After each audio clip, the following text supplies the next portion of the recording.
오늘 함께 나누실 말씀 요한복음 4장 1절에서 4절까지의 말씀을 우리 함께 먼저 읽겠습니다. 요한복음 4장 1절에서 4절까지의 말씀입니다. 우리 같이 읽겠습니다. 시작. 예수께서 제자를 삼고 세례를 베푸시는 것이 요한보다 많다 하는 말을 바리새인들이 들은 줄을 주께서 아신지라. 예수께서 친히 세례를 베푸신 것이 아니요 제자들이 베푼 것이라. 유대를 떠나사 다시 갈릴리로 가실새 사마리아를 통과하여야 하겠는지라. 벌써 10번째 요한복음 말씀을 나누고 있습니다. 지난 시간에 이어서 오늘도 예수님의 그리고 제자들의 그런 사역들을 우리가 함께 나누고자 하는데요. 특별히 오늘은 사마리아라는 사마리아 여인, 여러분들이 잘 아시고 수없이 많이 들어보셨던 설교였죠. 그러나 사마리아라는 이 지역을 예수님이 통과를 하셔야 되는데, 사실 이 사마리아 땅이라는 건 여러분들이 잘 아시는 것처럼 사람들이 별로 그렇게 좋아하는, 그러니까 당시 유대인들이 그 땅을 밟는 것 자체를 아주 불경스럽게 여겼던 그런 지역이었습니다.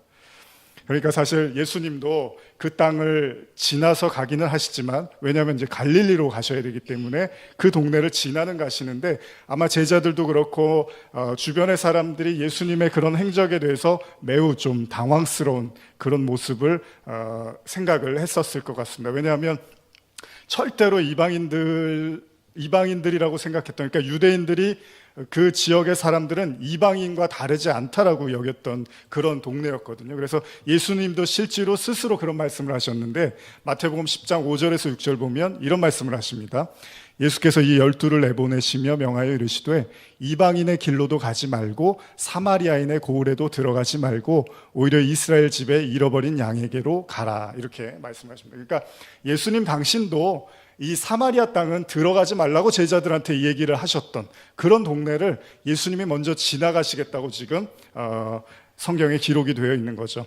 사실 이 지역에 대해서 왜 유대인들이 부정하게 여겼냐 하면, 구약으로 거슬러 올라가서의 문제가 있습니다. 당시에 그 사마리아 지역에 아시리아라는, 그러니까 지금으로 말하면은 이라크죠. 그 침공을 받았던 그런 시기가 있었는데, 이때 많은 이주민들이 외부에서 들어왔던 거예요. 그러다 보니까 이스라엘 사람들이 생각했을 때 이미 혈통이 무너졌다고 생각을 한 거죠. 그래서 이스라엘의 혈통이 아니라, 이제 순수한 혈통이 아니라 섞여버린, 그러니까 부정한 혈통의 사람들이 모여 있다고 생각을 했던 겁니다. 그러나 사실 사마리아 사람들이 그렇다고 해서 정말로 종교적으로나 어떤 그들의 삶이 무너져 있었던 것은 아닙니다. 그들도 유대인 못지않게 율법을 잘 지켰고요. 오히려 유대인보다도 더 그 안식일이라든지 그 다음에 정결 예법을 더 잘 준행했던 사람들이었습니다.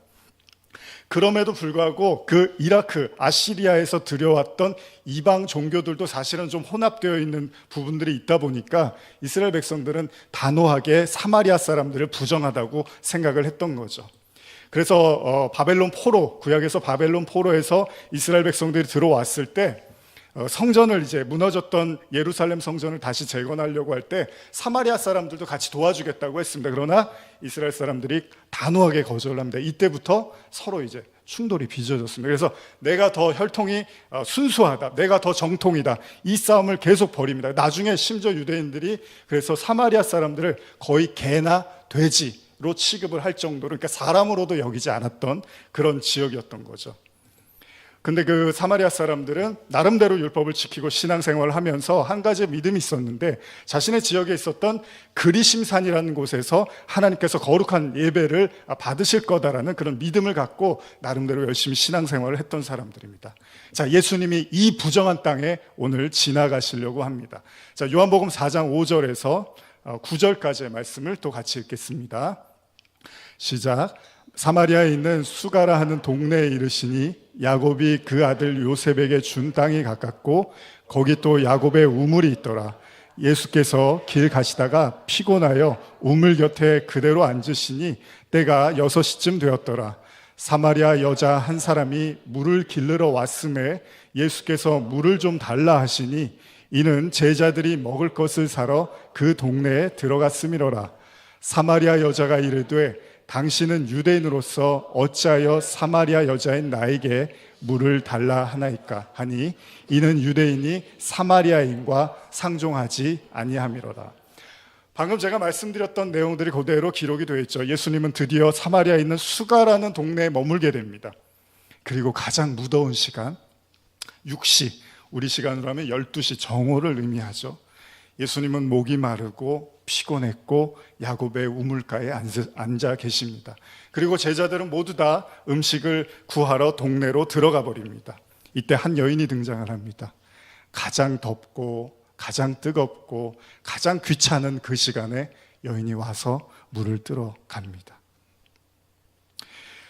사실 이 여인도 기구한 인생을 살았던 것 같습니다. 왜냐하면 사마리아 사람들도 유대인들이 사마리아 사람들을 부정하게 여겼는데 그 사마리아 사람들이 부정하게 여겼던 여인이 바로 오늘 등장하는 여인입니다. 그러니까 3장에서 요한복음 3장에서 예수님은 니고데모라는 최고의 수준의 당시의 신앙인을 맞이하고 요한복음 4장으로 넘어와서는 가장 지탄받고 비난받고 손가락질 받았던 여인을 만납니다.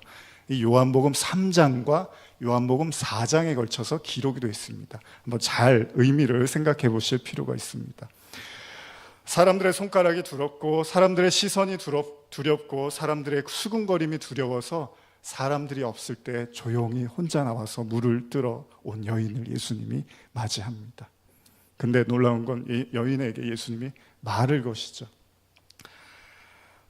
그때 이 여인이 이야기를 하죠.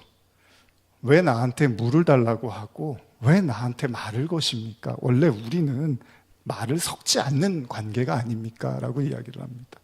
계속해서 말씀을 좀 보겠습니다. 4장 10절에서 15절입니다. 시작. 예수께서 대답하여 이르시되 내가 만일 하나님의 선물과 또 내게 물 좀 달라 하는 이가 누구인 줄 알았더면 내가 그에게 구하였을 것이요 그가 생수를 내게 주었으리라. 여자가 이르되 주여 그릇도 없고 이 우물은 깊은데 어디서 당신이 그 생수를 얻겠사옵나이까? 우리 조상 야곱이 이 우물을 우리에게 주셨고 또 여기서 자기와 자기 아들들과 짐승이 다 마셨는데 당신이 야곱보다 더 크니까? 예수께서 대답하여 이르시되 이 물을 마시는 자마다 다시 목마르려니와 내가 주는 물을 마시는 자는 영원히 목마르지 아니하리니 내가 주는 물은 그 속에서 영생하도록 솟아나는 샘물이 되리라. 여자가 이르되 주여 그런 물을 내게 주사 목마르지도 않고 또 여기서 물 길르러 오지도 않게 하옵소서. 물을 읽으니까 이제 물이 마시고 싶어서 물 한 잔 먹겠습니다. 예수님 말씀을 하십니다. 이 물을 먹는 사람은 계속 목이 마를 거라는 거예요. 사실은 목이 말라서 물을 먹는 거잖아요. 그런데 예수님이 말씀하신 건 물을 마실수록 목이 마르다는 얘기가 아니라 잠깐은 해갈이 되지만 결국 또다시 물을 마실 수밖에 없다는 얘기를 하는 거죠. 그러면서 예수님이 언급한 말이 뭐냐면 생수입니다. 오늘 설교의 주제입니다. 도대체 생수, 예수님이 말하는 생수가 뭔가? 생수라는 뜻이 뭐죠? 뭐 살아있는 물 아니면 살게 하는 물, 이 정도로 우리가 해석을 할 수 있습니다. 저희도 생수 많이 마시잖아요. 생수하고 수돗물의 차이는 뭐죠? 왜 생수를 드시죠? 수돗물 안 드시고? 나름대로 어쨌든 이거는 나쁘고 이건 좋다고 생각을 하시는 거겠죠. 어쨌든 간에 예수님께서 지금 물에 대한 말씀을 하시는데 우리가 먹는 그리고 야곱의 그 우물은 해갈을 잠깐은 식혀줄 수 있지만 결국은 목이 마를 거라고 말씀을 하십니다. 그러면서 영원히 목마르지 않는 물에 대한 말씀을 하십니다. 그런 물이 있습니까? 자, 오늘은 한번 이렇게 지금까지 생각했던 것보다 하나 더 이렇게 좀 마음과 생각을 열어놓고 한번 다 까놓고 쉽게 말하면 그런 물이 있습니까? 그런 물이 있습니까? 한 번 마시면 안 마셔도 되는 물이 있습니까? 하루살이는 그럴지도 몰라요. 하루만 먹고 이거 하루 종일 내가 평생 살았는데 안 목말라. 근데 인간은 그렇지 않잖아요. 여러분들 예수님이 지금 무슨 얘기를 하고 싶은 거죠? 생수가 있대요, 자기한테. 여인이 그래요. 아니, 그릇이나 들고 와서 그런 얘기하세요. 물기를 그릇도 없고. 그런데 무슨 생수를 얘기하십니까? 라고 예수님한테 여인이 말을 하죠. 이게 이제 장난처럼 들리고 농담처럼 들리고 약간은 그 여인을 이렇게 가지고 노는 것처럼 생각할 수도 있었을 거예요. 왜냐하면 상종하지 않는 족속들이었으니까 서로가.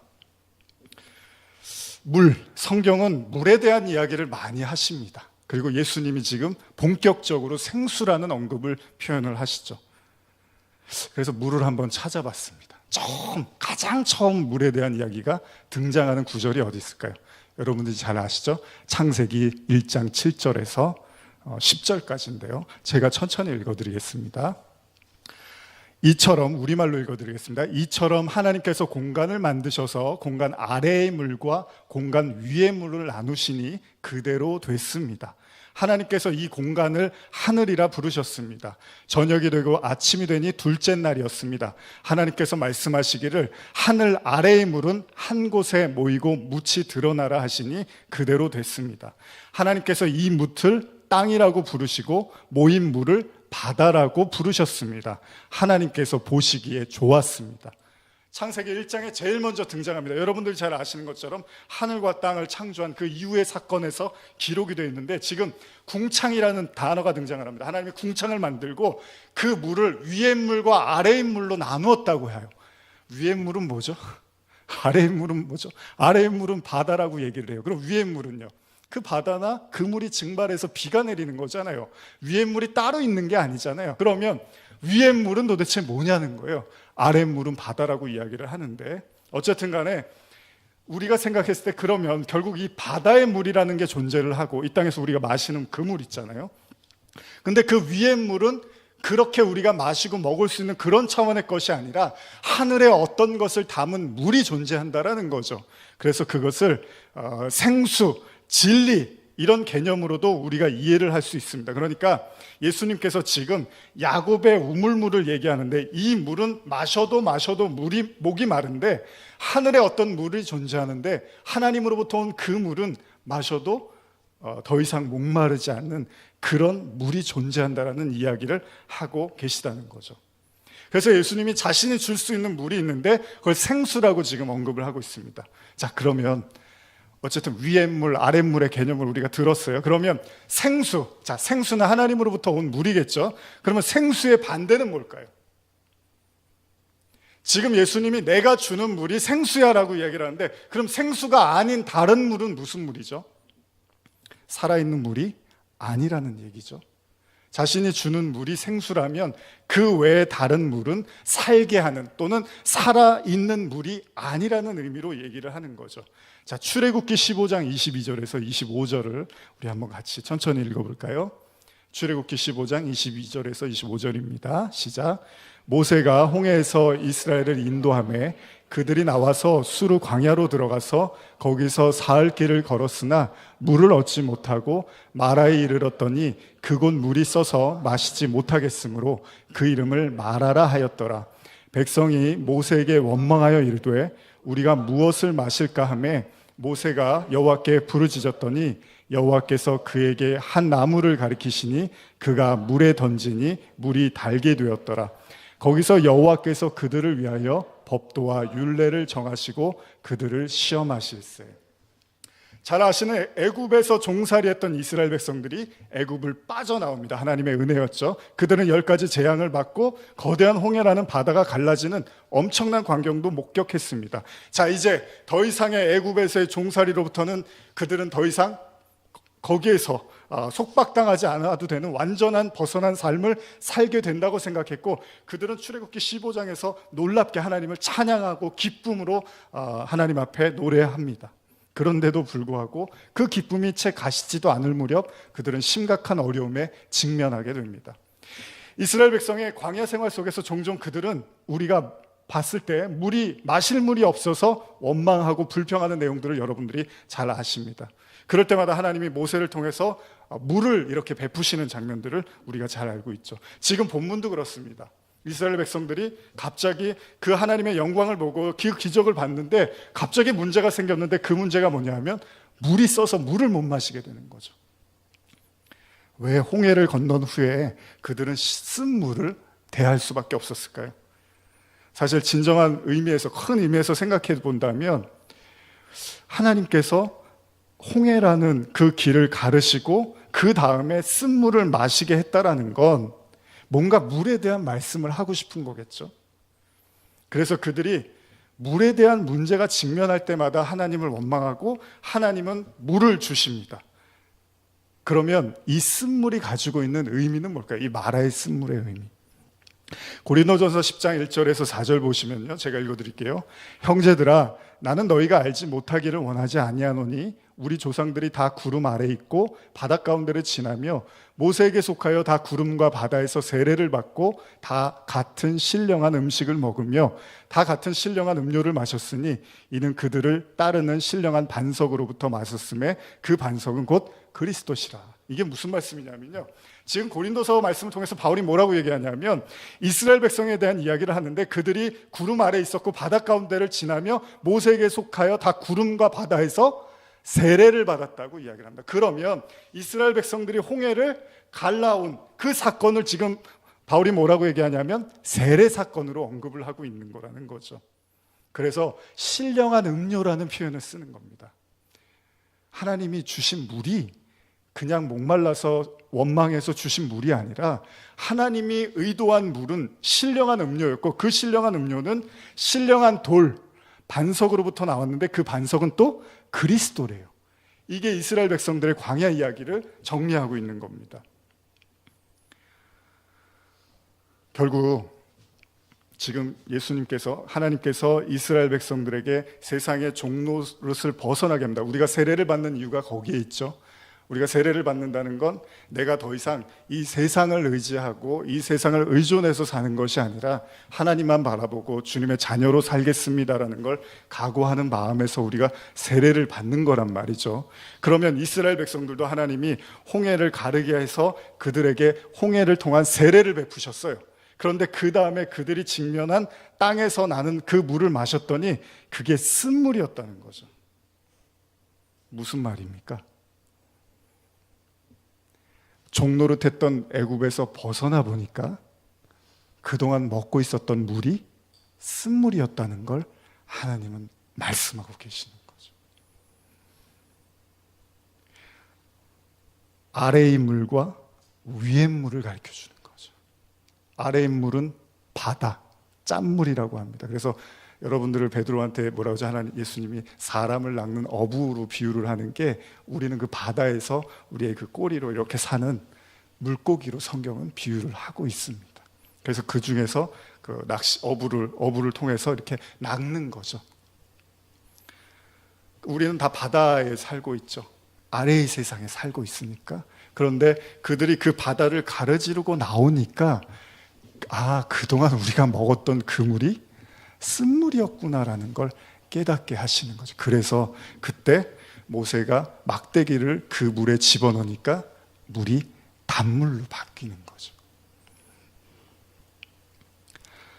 써서 마실 수 없는 물을 그동안 음료라고 양식이라고 생각하고 마셨던 거죠. 그래서 하나님이요, 여러분 보십시오. 이스라엘 백성들이 광야에서 나오자마자 하나님께서 그들에게 음식을 주는데 어떤 음식을 주죠? 만나라는 하늘의 양식을 부어주시죠. 왜요? 왜 애굽에서 먹던 거를 못 먹게 하고 하나님이 새로운 양식을 부어주실까요? 똑같은 얘기입니다. 하늘의 것을 먹고, 그리스도인들은, 하나님의 백성은 하나님이 주시는 걸 먹고 살아야지 그 세상 것을 자기의 힘과 노력으로 의지해서 그걸로 먹고 사는 게 아니라는 걸 말씀을 하시는 거죠. 그들이 마셨던 물은 더 이상 써서 마실 수 없는 물이라는 것을 내포하고 있는 의미로도 볼 수 있습니다. 제가 짠 것을 굉장히 좋아했습니다. 짜고 맵고 달고 초딩 입맛. 그런데 제 아내는 음식을 굉장히 싱겁게 만들어요. 그래서 결혼하고 제가 좀 많이 이렇게 불평했던 것 중에 하나가 좀 소금을 좀 더 넣어, 좀 더 자극적으로 해줘, 뭐 이렇게 이야기를 했어요. 근데 안 그러더라고요. 근데 나중에 이제 제가 혈압에 문제가 생기고 좀 살도 많이 찌고 하면서 이런 음식을 먹어야 되는구나라는 걸 알게 되면서 이제 그 아내 음식에 익숙해지기 시작하니까 이제 밖에 나가서 음식을 사 먹으면 짜서 못 먹겠는 거예요. 여러분들도 진짜 세례를 받았으면 여러분들이 그 짠물을 달다고 지금 생각하고 마시고 있다면 하나님은 그걸 계속 짠 것이라는 것을 여러분들에게 보여줄 겁니다. 그건 마셔서 먹을 수 있는 물이 아니야 라고 가르쳐 주시겠죠. 왜요? 진짜 신령한 음료를 마신 자는 그 아래의 물이 한계가 있고 목마르게 하고 결국 마셔도 해갈이 안 되는 물이라는 걸 하나님은 계속 가르쳐 주실 겁니다.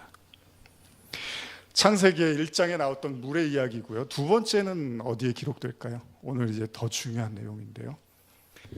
자, 우리 창세기 2장 9절에서 14절입니다. 우리말로 되어 있는데요. 제가 10절까지 제가 한번 읽어드리겠습니다. 창세기 2장 9절에서 10절입니다. 같이 읽을까요? 우리말인데요. 시작.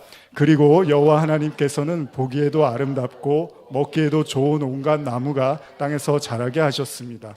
동산 한가운데는 생명나무가 있었고 선악을 알게 하는 나무도 있었습니다. 강 하나가 에덴으로부터 나와서 동산을 적시고 거기로부터 갈라져 네 줄기의 강의 원류가 됐습니다. 두 번째로 등장하는 이 물에 대한 이야기가 어디서 이야기를 하고 있냐면 생명나무의 주변에 선악과가 있었고 그리고 그 주위에 강 하나가 에덴으로부터 나와서 동산을 적시고 거기로부터 갈라져서 네 개의 줄기를 이루었다고 합니다. 넷이라는 의미, 오늘 4장이죠. 잘 한번 집에 가서 생각해 보세요. 이 넷, 그래서 11절 이하에 이 넷의 강의 이름들이 기록이 되어 있습니다. 첫째 강의 이름은 비손인데 이 강은 금이 있는 하윌라 온 땅을 굽이쳐 흘렀습니다. 그리고 둘째 강, 셋째 이렇게 해서 네 개의 강의 이름을 기록하고 있습니다. 자, 그러면 우리가 창세기에 나온 물에 대한 얘기를 봤는데 그러면 마지막, 성경의 가장 마지막에 등장하는 물은 어떤 의미로 기록이 되는지 한번 또 읽어보겠습니다. 계시록 22장 마지막 장입니다. 1절에서 2절입니다. 시작. 또 그가 수정같이 맑은 생명수의 강을 내게 보이니 하나님과 및 어린 양의 보좌로부터 나와서 길 가운데로 흐르더라. 강 좌우에 생명나무가 있어 12가지 열매를 맺되 달마다 그 열매를 맺고 그 나무 잎사귀들은 만국을 치료하기 위하여 있더라. 계시록의 마지막 이야기하고 지금 여러분들이 방금 읽은 창세기 2장의 이야기가 어떻습니까? 흡사하죠. 자, 창세기 2장에서는 동산으로부터 강 하나가 나왔다고 이야기를 하고 동산을 적시고 네 개의 줄기가 됐다고 합니다. 거기에는 생명나무와 그리고 선악을 알게 하는 나무가 있었다고 하죠. 근데 22장으로 넘어오니까 거기에 수정같이 맑은 생명수의 강을 내게 보이니 하나님과 및 어린 양의 보좌로부터 나와, 여기서는 보좌로부터 나왔다고 기록이 됩니다. 길 가운데로 흐르더라. 강 좌우에 생명나무가 있어 12가지 열매를 맺되 달마다 그 열매를 맺고. 자, 비슷한 내용들이 지금 창세기의 시작과 끝에 기록이 되어 있습니다. 창세기에서는 에덴에서 나왔고 계시록은 성전의 보좌로부터 물이 나오고 있습니다. 자, 그렇다면 이 두 내용의 좀 차이점을 하나 볼 수 있는 게 뭐냐면 창세기에서는 생명나무와 선악과를 언급하고 있습니다. 그런데 요한계시록 마지막 장에는 선악과는 나타나지 않습니다. 이 차이가 하나 있네요. 자, 에스겔서에 이 언급이 좀 더 구체적으로 되어 있습니다. 제가 한번 이 에스겔서 말씀을 현대어로 한번 좀 읽어드리겠습니다. 에스겔서 47장 1절인데요. 지금 읽은 창세기와 계시록의 내용을 아주 구체적으로 서술하고 있습니다. 나를 안내하던 사람이 이번엔 나를 데리고 성전 건물에 동향한 정문 앞으로 갔다. 거기서 내가 보니 성전의 문지방 밑에서 물줄기 하나가 솟아나왔다. 이 물줄기는 성전의 정면에서 얼마쯤 동쪽을 향해서 흘러가다가 제단 오른쪽으로 지나간 다음부터 계속 동쪽으로 흘러나간다. 6절 이하입니다. 안내하는 사람이 내게 말하였다. 너 사람아, 똑똑히 보았느냐? 그리고 그는 내 손을 붙잡아 깊은 물에서 끌어내 강가로 데리고 나갔다. 거기서 내가 바라보니 각 언덕 양편으로 수많은 나무들이 줄지어 서 있었다. 안내하는 사람이 내게 알려주었다. 이 강은 계속 동쪽으로 흘러가다가 마침내는 요단강에 이르고 그 뒤에는 다시 요단강을 따라 사해로 흘러 들어간다. 이 물은 사해 속으로 들어가서 그 바다의 소금물을 생수로 바꾸어 놓는다. 이 강은 흐르는 곳마다 생명을 줍는다. 이 물이 흐르는 곳에서는 어디서나 무성한 나무가 자라고 짐승들이 많아지며 사해를 단물로 바꾸어 놓아 수많은 물고기들이 뛰놀게 할 것이다.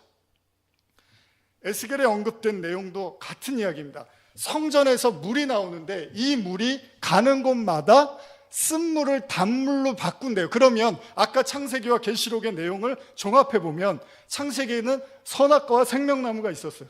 근데 계시록에는 생명나무만 있었어요. 그러면 그 에덴에서 시작된 그 물이 지금 그 역사와 시간과 모든 인류를 관통해서 흐르면서 어떤 일을 하는 거죠?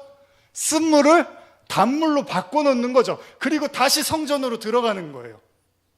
그걸 생수라고 하고 그걸 살아있는 물이라고 지금 에스겔에서도 기록을 하는 거죠. 이게 만약에 천국의 모형이라면 천국에 무슨 쓴물이 있습니까?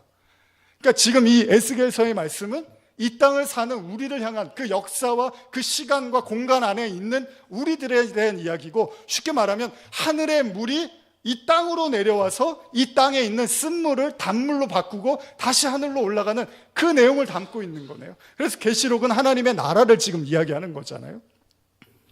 47장 12절에 강의 양쪽 언덕에는 1년 내내 잎이 푸른 과일 나무가 늘어서서 쉬지 않고 열매를 맺을 것이다.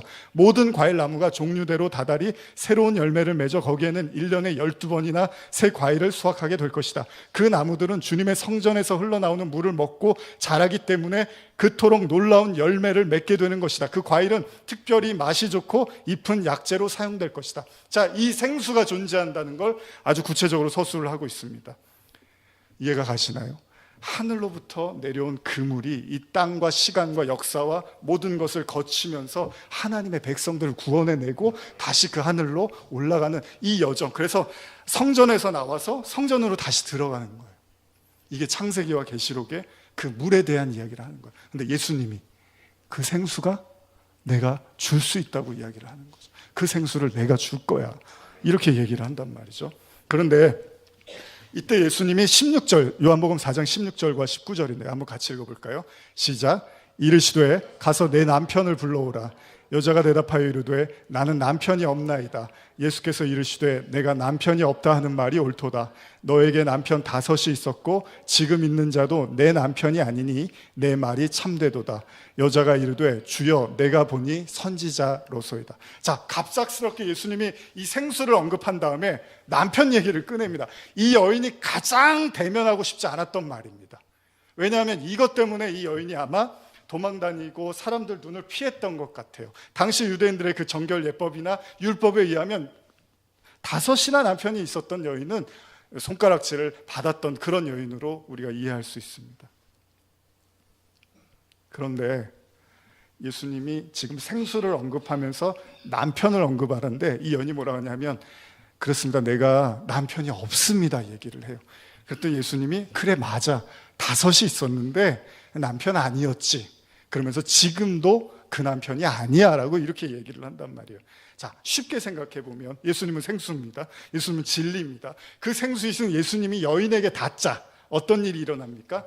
여인이 그동안에 의지하고 가지고 있었던 모든 것들이 다 소금물, 짠물에 불과하다는 것을 순식간에 확 드러내버리는 거예요. 그러니까 여인이 그렇죠, 제가 의지했던 그 5이라는 남편은 아무런 도움이 안 됐어요. 아무런 나에게 목마름을 해결시켜주거나 나에게 모든 어떤 그 자유와 기쁨을 주지는 못했어요. 물론 이걸 율법으로 이해하고 있습니다. 그것도 맞습니다. 하나님의 율법이 우리를 자유케 해주는 건 아니잖아요. 진리가 우리를 자유케 해준단 말이에요. 자, 이 본문에서 우리가 이야기할 수 있는 건 뭡니까? 신앙생활이라는 건 뭘까요? 신앙생활, 우리가 예수님 진리의 생수를 맞닿는다는 것은 어떤 의미일까요? 결국은 우리는 하나님의 말씀을 듣고 하나님의 진리와 그 하나님의 은혜를 경험할 때마다 동시에 우리에게 일어나는 일이 있는데 그게 뭐냐면 실망입니다.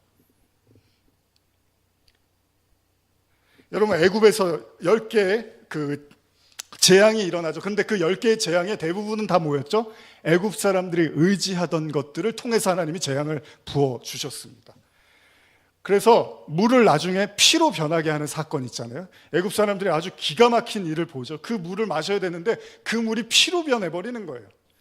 어쨌든 간에 하나님의 말씀, 하나님의 은혜가 닿자 우리 안에서 어떤 일들이 일어나냐면 우리가 의지하고 우리가 붙잡았던 것들이 소금물에 불과하다는 것들이 하나하나씩 드러나게 된다는 것입니다. 창세기 7장 11절에서 23절 제가 읽어드릴게요. 노아가 600세 되던 해 둘째 달 곧 그 달 11의 날이라. 그날에 큰 기품의 샘들이 터지며 하늘의 창문들이 열려. 하늘에 창문이 있습니까? 없죠. 무슨 말입니까? 그 하늘에 그물이 내리기 시작했다는 거예요. 40주야를 비가 땅에 쏟아졌더라. 육지에 있어 그 코의 생명의, 자, 이 하나님의 심판, 하늘이 열리고 비가 쏟아지니까 어떤 일이 일어나니까 22절에 육지에 있어 그 코의 생명의 기운에 숨이 있는 것은 다 죽었더라. 지면의 모든 생물을 쓸어버리시니 곧 사람과 가축과 기는 것과 공중의 새까지라. 이들은 땅에서 쓸어버림을 당하였으되 오직 노아와 그와 함께 방주에 있던 자들만 남았더라. 자, 하늘의 문이 열리고 그 비가 쏟아지니까 이 땅에 있는 게 다 죽어버렸다라는 거예요. 근데 누구만 살죠? 방주에 탄 사람들만 삽니다. 이게 역사입니다. 에덴으로부터 시작된 그 강이 흐르기 시작합니다. 역사와 시간 속으로, 우리가 사는 이 삶의 현장 속으로 그 강은 흐르고 흘러서 우리에게까지 옵니다. 그런데 어떤 일이 일어나냐면 그 그리스도의 안에 있는 자들은 그 생수, 그 물로 인해서 살아나는데 그리스도 밖에 있는 자들은 다 죽더라는 거예요. 다시 말하면 하늘의 물은 어떤 자에게는 살게 하는 신령한 음료가 되지만 하늘의 물은 어떤 자에겐 완전히 망하게 하는 심판의 물이 되게 된다는 거죠. 그래서 누가 살아남죠? 노아하고 노아 식구만 삽니다. 얼마나 무서운 얘기입니까? 저는 가끔 제가 그 심판 설교를 많이 하는데 이 노아 방주도 그렇고 소돔과 고모라도 그렇고요. 뭐 의인 10명이 없어서 다 심판해버린다. 노아의 방주에도 그 방주에 안 탔다고 이 땅에 있는 모든 생기가 숨쉬는 모든 걸 다 죽여버린다. 하나님 얼마나 무섭습니까? 그 하나님 무슨 사랑의 하나님입니까? 여러분이 하나님이어도 그렇게는 안 하실걸요. 근데 뭘 얘기하시는 거죠? 그 생수, 그 하늘에 물 닿지 않으면 어떤 사람도 살아남을 수 없다라는 걸 역설적으로 강하게 말씀을 하시는 거죠. 하박국 2장 12절에서 14절 제가 읽어드릴게요. 피로 성읍을 건설하며 불의로 성을 건축하는 자에게 화 있을진저 민족들이 불탈 것으로 수고하는 것과 나라들이 헛된 일로 피곤하게 되는 것이 만군의 여호와께로 말미암음이 아니냐. 이는 같이 읽어볼까요? 시작. 물이 바다를 덮음같이 여호와의 영광을 인정하는 것이 세상에 가득함이라. 이제 이 구절을 이해하실 수 있습니까? 물이 어떻게 바다를 덮습니까? 여기서 말하는 물은 그 하늘의 물이 바다를 덮으면서 여호와의 영광을 인정하게 된다는 것입니다. 다시 말하면 여러분과 저에게 그 하늘의 물이 쏟아지면 우리 안에 있는 그 바다, 뭐 세상도 마찬가지지만 우리 내면도 우리도 짠물입니다. 그래서 사람은 아래의 물과 위의 물 할 때 우리 아래에서는 뭐가 나오죠? 소변이 나오고 위에서는 진리를 말해야 되는데 그 진리를 겪지 못하면 저주와 그 미움과 이런 것들이 나오죠. 그래서 이 물이라는 게 말씀이라는 의미도 담고 있어요. 그래서 입에도 물이 있는 거고요, 아래에서도 물이 나오는 겁니다. 근데 아래의 물에서는 다 마실 수 없는 게 나오잖아요, 저희한테. 근데 위의 물은 이제 우리가 성령을 통해서 말씀을 통해서 거듭나게 되면 이제 진리를 말하게 되잖아요. 그럴 때 이제 이 입을 통해서 하나님이 말씀을 하시는 그런 은혜를 주시는 거죠. 아랫물, 위에물을 우리 몸으로도 사실 이해할 수가 있습니다. 자, 그런데 중요한 건 예수님께서 지금 이제 아까 우리 성전에 대한 이야기도 나누고 했는데, 자, 예수님이 성전에 대한 언급을 할 때 자신은 뭐라고 이야기하시죠? 내가 바로 성전이다라고 이야기를 하시죠. 요한복음 2장 19절에서 22절인데요. 제가 읽어드릴게요. 예수께서 대답하여 이르시되 너희가 이 성전을 헐라 내가 사흘 동안에 일으키리라. 유대인들이 이르되 이 성전은 46년 동안에 지었거늘 내가 3일 동안에 일으키겠느냐 하더라. 그러나 예수는 성전된 자기 육체를 가리켜 말씀하신 것이라. 죽은 자 가운데서 살아나신 후에야 제자들이 이 말씀하신 것을 기억하고 성경과 예수께서 하신 말씀을 믿었더라. 자, 이미 예수님께서 사마리아 여인에게 언급했던 것처럼 예수님은 자신이 생수를 줄 수 있다고 했습니다. 그렇다면 앞에서 나눈 에덴 그리고 성전에서부터 흐르는 그 생수에 대한 의미를 지금 예수님의 말씀으로 적용해 보는 거예요. 자, 예수님이 자신이 성전이라 그랬으니까 그 안에서 뭐가 흘러나오는 거예요? 생수가 나올 수가 있겠죠. 그래서 예수님이 요한복음 4장 18절에서 너에게 남편 5이 있고 지금 있는 자도 내 남편이 아니니 내 말이 참되도다, 이 말씀은 뭡니까? 여러분, 지금 예수님은 신부를 만나러 간 겁니다. 원래 구약에서도 그렇고 전통적으로 우물가에서 신랑과 신부를 이렇게 만나는 그런 내용들이 성경에서는 많이 등장을 합니다. 그러면 지금 예수님이 신랑으로서 신부인 사마리아 여인을 지금 찾아간 건데, 예수님이 지금 있는 남편도 내 남편이 아니라는 건 지금 그 여자가 누구랑 살고 있는데 그 사람도 아니라는 얘기도 이해할 수 있지만, 또 다른 의미에서 지금 아직 내가 십자가를 안 줬어. 아직은 내가 너한테 그 생수를 줄 수는 없어.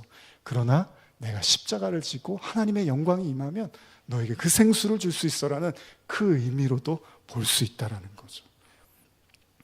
그래서 그것을 상징이라도 하듯이 예수님이 십자가에서 죽으시고 성경은 다시 물에 대한 언급을 합니다. 자, 성전에서 흐르는 물에 대한 이야기를 나눴습니다. 지금 예수님이 자기를 성전이라고 말했어요. 내 육체가 성전이야 라고 얘기를 했어요. 자, 그리고 나서 이제 예수님이 십자가에서 죽으십니다. 요한복음 19장 32절에서 34절 같이 읽어볼까요? 시작. 군인들이 가서 예수와 함께 못 박힌 첫째 사람과 또 그 다른 사람의 다리를 꺾어 예수께 이르러서는 이미 죽으신 것을 보고 다리를 꺾지 아니하고 그 중 한 군인이 창으로 옆구리를 찌르니 곧 피와 물이 나오더라. 물이 나온다는 의미를 굳이 쓸 필요가 없죠, 그죠? 찌르면 피가 나오지. 여러분들은 물도 나오시나요, 가끔? 성경에서 굳이 피와 물이 나온다는 의미를, 사실 엄청난 의미죠.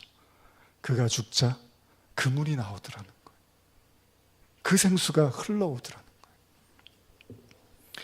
요한일서 5장 4절에서 8절 제가 읽어드릴게요.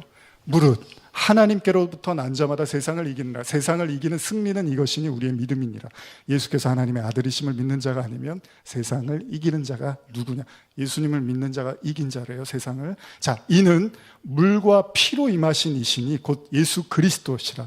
물로만 아니라 물과 피로 임하고 증언하는 이는 성령이시니 성령은 진리라. 증언하는 이가 셋이니 성령과 물과 피라. 또한 이 셋은 합하여 하나니라.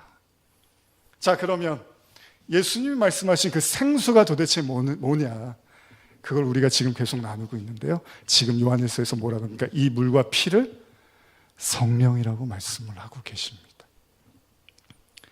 예수님도 분명하게 언급을 하십니다. 요한복음에서. 요한복음 7장 37절에서 39절인데요. 같이 읽어보겠습니다. 시작.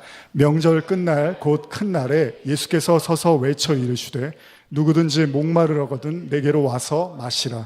나를 믿는 자는 성경의 이름과 같이 그 배에서 생수의 강이 흘러나오리라 하시니 이는 그를 믿는 자들이 받을 성령을 가리켜 말씀하신 것이라. 예수께서 아직 영광을 받지 아니하셨으므로 성령이 아직 그들에게 계시지 아니하시더라. 자, 이제 그 물이 뭔지를 성경이 밝히 드러냅니다. 그 물을 마셔라. 그 물은 성령이다. 그런데 예수님이요, 나만 줄 수 있어 이렇게 끝나지 않습니다. 38절, 나를 믿는 자는 성경의 이름과 같이 그 배에서 생수의 강이 흘러나오리라. 그리스도를 피와 물로 여러분들에게 그리스도가 임하시면 여러분들의 마음에도 그 생수가 흘러나온다는 거예요. 별로 안 좋으시죠? 왜냐하면 여러분 생각해 보세요. 예수님이 성전이라 그러셨어요. 그런데 바울이 나중에 뭐라 그러죠? 계속 제가 하는 설교죠. 하나님의 성령이 너희 안에 계시면 너희가 하나님의 성전이라 그랬어요. 자, 그러면 창세기와 요한계시록을 관통하는 그 성전, 보좌도 마찬가지죠. 계시록의 보좌도 성전입니다. 그 성전에서 흐르는 그 물이 예수 안에서도 십자가로 말미암아 흘러가고, 그 물이 누구에게 당도하는 거예요? 저와 여러분들의 마음에 성령으로 당도하면 여러분들이 성전이 되고, 여러분들의 성전에서 그 물이, 그 생수가 강으로 흘러간다는 거죠. 그러니까 창세기나 계시록 뭐 이런 거 읽으면서 그건 주님만 하시는 거죠. 우리는 아무것도 아니죠. 이게 아닙니다. 그 놀라운 영광과 그 놀라운 은혜를 동일하게 우리에게도 그대로 부어주시는. 왜? 우리가 자녀니까, 아들이니까. 그래서 여러분, 그렇게 하나님의 성령을 통해서 생수의 강이 흘러갈 때 쓴물을 단물로 바꾸는 일들이 일어나는 거죠. 그래서 이 이야기에서 엘리사 이야기 아시죠? 엘리사가 승천하는 엘리야의 옷을 받자 어떤 일이 일어나죠? 쓴물을 단물로 바꾸는 일들이 일어나는 거죠. 야고보서 3장 8절에서 12절 보면 이렇게 기록되어 있는데요. 제가 읽어드릴게요. 혀는 능히 길들일 사람이 없나니 쉬지 아니하는 악이요 죽이는 독이 가득한 것이라. 이것으로 우리가 주 아버지를 찬송하고 또 이것으로 하나님의 형상대로 지음받은 사람을 저주하나니 한 입에서 천송과 저주가 나오는도다. 내 형제들아, 이것이 마땅하지 아니하니라. 샘이 한 구멍으로 어찌 단물과 쓴물을 내겠느냐. 내 형제들아, 어찌 무화과 나무가 감람 열매를 포도나무가 무화과를 맺겠느냐. 이와 같이 짠물이 단물을 내지 못하느니라. 그러면 주님이 우리에게 하신 일은 뭡니까? 십자가를 통해서 주님이 우리에게 하신 일은 무엇입니까? 마실 수 없는 그 짠물을 가진 우리에게 하나님의 그 단물로 바꿔주시는 일들을 우리에게 하셨다는 거죠. 이걸 열매를 맺었다고 하는 겁니다. 이제 마무리를 좀 해야 될 것 같은데요.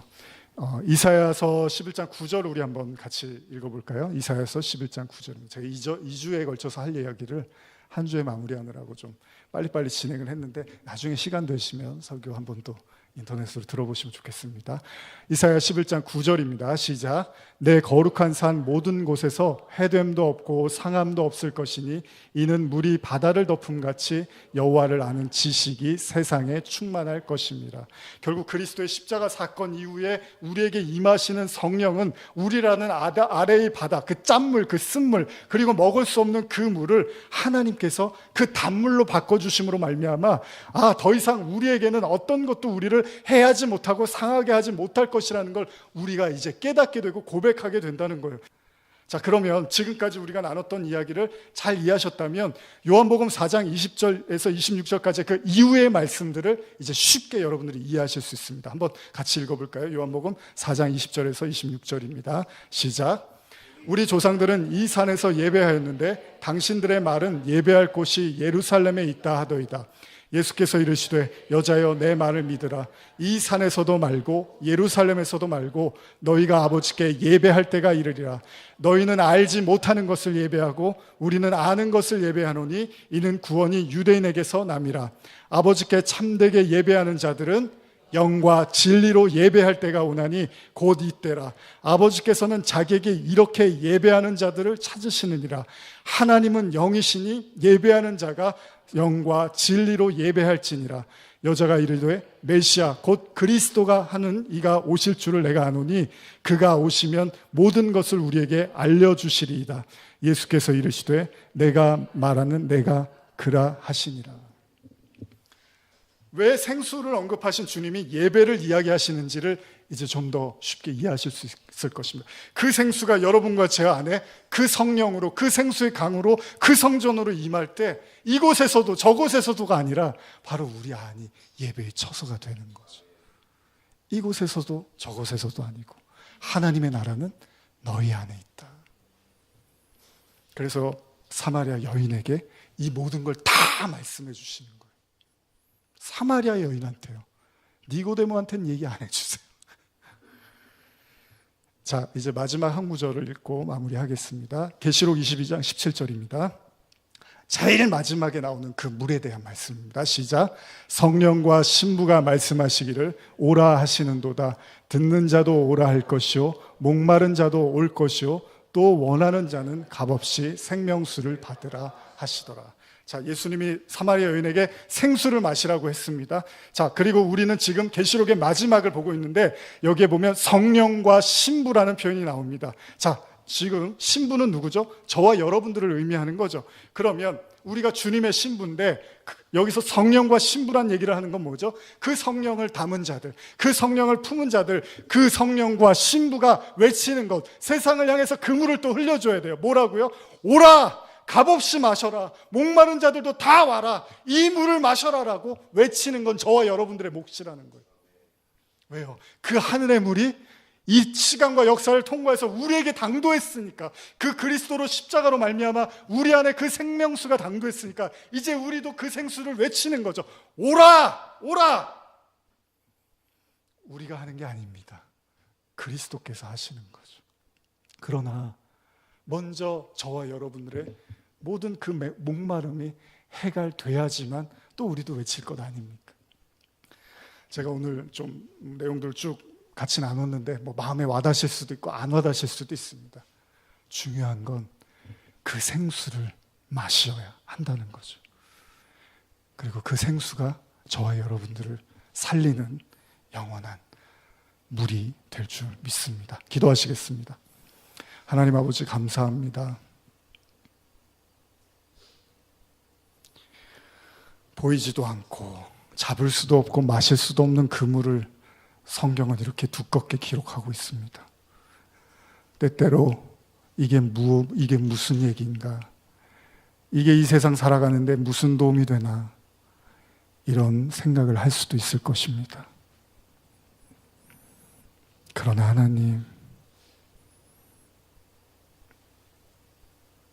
우리가 한 가지 아는 것은 우리가 믿었던, 우리가 의지했던 남편 5이 결코 우리에게 목마름을 해결시켜주지 못한다는 것입니다. 그럼에도 불구하고 우리는 다시 그 길로 가서 또 붙잡고 또 애원할지도 모릅니다. 홍해를 건너온 이스라엘 백성들에게 이제 더 이상 그 물은 단물이 아니라 짠물이라고 말씀하셨던 것처럼 오늘 우리도 너무 짠물에 익숙해져 단물을 짠물로 알고 짠물을 단물로 알고 있는지 모르겠습니다. 오늘 우리에게 신령한 음료로 임하여 주시옵소서. 영원한 생수를 부어 주시옵소서. 예수님의 이름으로 기도드립니다. 아멘.